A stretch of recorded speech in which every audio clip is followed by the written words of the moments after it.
I know. Good afternoon and welcome back into Valley News Now. And Adam and Russ, How you Adam doing? again. Good to see you. Yeah, good to see you. We're going to get into the first alert weather day. We are. But I think it's fair to pick up where we left off. Yeah. And did you pick the Eagles? I did pick the You Eagles. picked the Eagles. But We both said, hey, here's the one thing we know. It's going to be a close game. I guarantee both teams will have the lead in the fourth quarter. Yeah. Guarantee. Yeah. Take it. Bet all your money. Yeah. And a lot of people, well. I hope you did. And as I mentioned this, Eagles coach Sirianni, right? Yeah. Here's what I said. I said he was watching, because my thing was, even though I did pick the Eagles, the one concern I had was that Andy Reid is a much superior coach. Yeah. And I just felt like the Eagles are more talented as a team. And here's Vic Fangio hey. Yeah, I know. Sirianni MVP. was like, he was watched, right? Yeah. And I know this because he said he always watches. We text back and forth. And he said, I watched, I was angry, and I changed my whole game plan, to which I said, you're welcome, can I get half your paycheck? You know what I'm saying? Because, and did he? Well, no, he's weird like that. Some friend he is. But anyway. But yeah, you were more right than me, but we were both pretty wrong.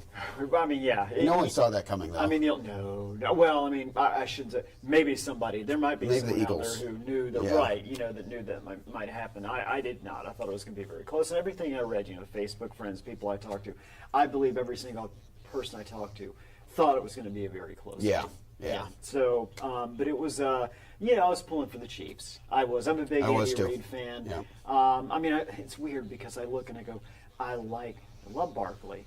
I'm a big fan of Hurts. Devonta Smith. I'm sorry. I like a lot of the even the defensive, even the UGA Bulldog guys, which I'm a Georgia Tech fan, so I'm not a Bulldogs fan, but I really like those guys in the Philadelphia defense as well. Yet for some reason, I just don't like the Eagles. It doesn't make any sense. Well, you know what you can expect, and what the things we do expect is, you told me, we looked last week, and you said, hey, it's going to continue to be really cold. Yeah. You were right. Well, you were right. I hope so. That was just 3 days ago. I think, don't quit your day job, man. Because I don't know if I like your chances as a betting shark in Las Vegas or whatever. Right. But you get this weather stuff down pretty good. Thank you. We're seeing pretty much what you said we'd be seeing. Yeah, once again. Well, it's good that I'm good at this, because there's really nothing else I can do. Forget the whole gambling. There's nothing I do well. So this is what I'm leaning. Oh, I'm a pretty good third baseman in softball. Okay. I do want to say that, but I don't even get paid. Even when I play, I don't get paid for that. So Okay, we'll form a team this summer, maybe. That sounds wonderful. I love it. Awesome. All right, first alert weather day. We did just call this Lisa Green, our meteorologist, called this morning based on, we kind of had some discussion yesterday. We were back and forth because of the wind chills and how cold it is going to be. Weather models just over the last 12 hours or so have pushed down a little bit, meaning they've kind of dropped what we expect for the wind chills to even lower numbers. So went ahead and called that, and this is for this evening, tonight, through about noon tomorrow for dangerous wind chills. I think that window that we're looking at about 6 p.m. this evening, even though it says overnight here, about 6 p.m. this evening through about 10 a.m. tomorrow morning would be that window where we're going to see the coldest wind chills. And I'll break this down a little bit for you. And first of all, National Weather Service has issued an extreme cold warning. Actually starts at 6 p.m. this evening through noon tomorrow. Wind chills up to 45 below. Wouldn't be surprised if we even got a little bit below that in some areas, maybe closer to 50 below. But 45 below is plenty enough. Risk of frostbite, and this is all the area you see shaded in the purple. For the most part, the usual suspects when we do see this most bitter wind chills. These guys up north just make sense, right? Closer to the North Pole. But in addition to that, cold weather advisory in effect starting at 9 p.m. this evening through noon tomorrow. This is for wind chills up to 40 below, so not too far from the 45. This does include, as you can see, Fargo, Moorhead, does include Grand Forks, Detroit Lakes, Fergus Falls, much of Lakes Country. And it is for that. I mean, it's as plain and simple as these bitterly cold wind chills, dangerous wind chills. You don't want to be outside. Sometimes you just can't help it, right? I mean, people Right. that are just, for whatever reason, have to be outside overnight.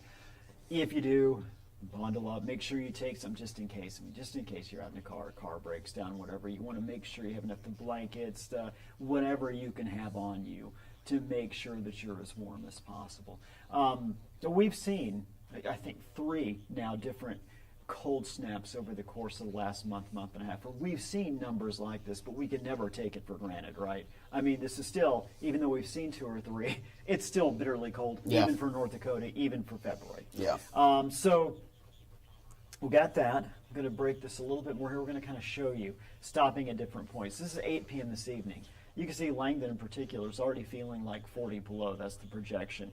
Devil's Lake 31 below. We've got teens and 20s below in other areas. Not that that's not very cold, but it's not 40 below. So then we're going to go into the overnight. I was stopping at midnight. Now you can see things have gotten a little. Now we're seeing a lot of 30 below. Thief River, Hallock, Baudette, Devil's Lake close to 40 below. Rugby, Langdon, we're sitting there at 40 and 44 below. Even Fargo at that point, 27 below. Going to jump ahead to what is typically about the coldest time of day, that 4 a.m. to 7 a.m. time period. You can see 45 below Langdon, Roseau, Baudette, 41 below, Thief River, 41 below. Now again, this is wind chill.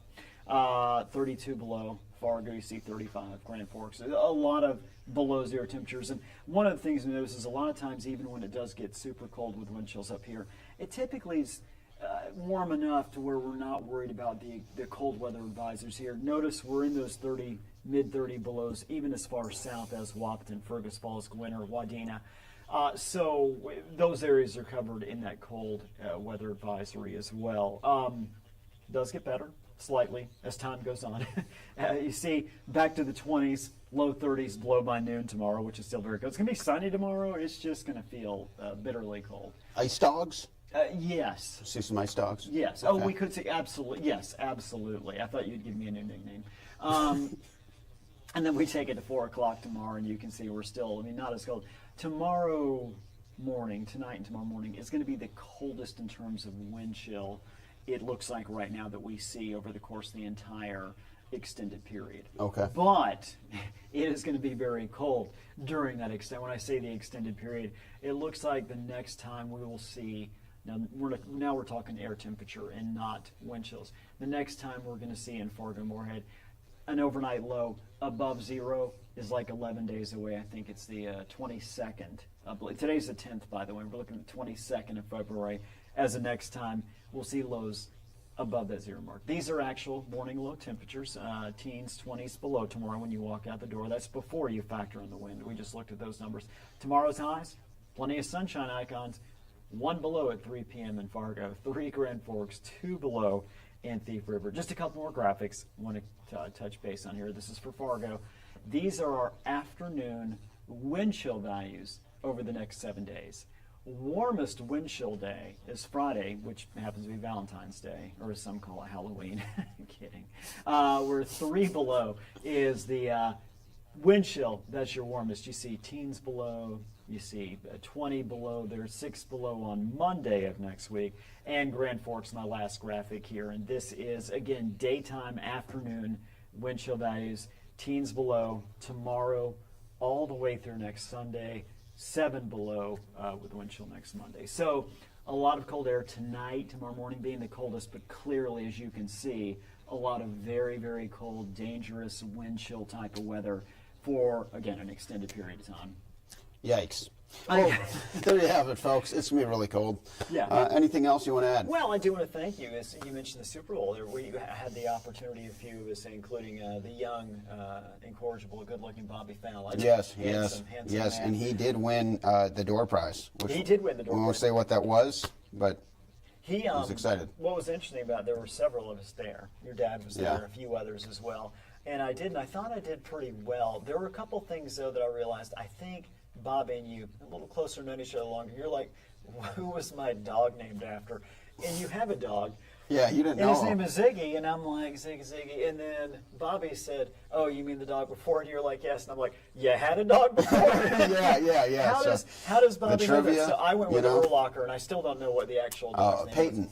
Okay, Peyton, that Yeah, makes sense. yeah. So, But no, it had a lot of great food. It gained a few pounds. yeah, it's the chili was fantastic. It was. The pizza dip came out pretty good. Yeah, a lot of, as you might imagine, a lot of dips, and thank goodness no veggie tray, because if you're that person, you shouldn't be invited to a Super Bowl party. Yeah. On that note, we'll see you next time. Thanks for tuning in on Valley News Now. Stay safe, stay warm.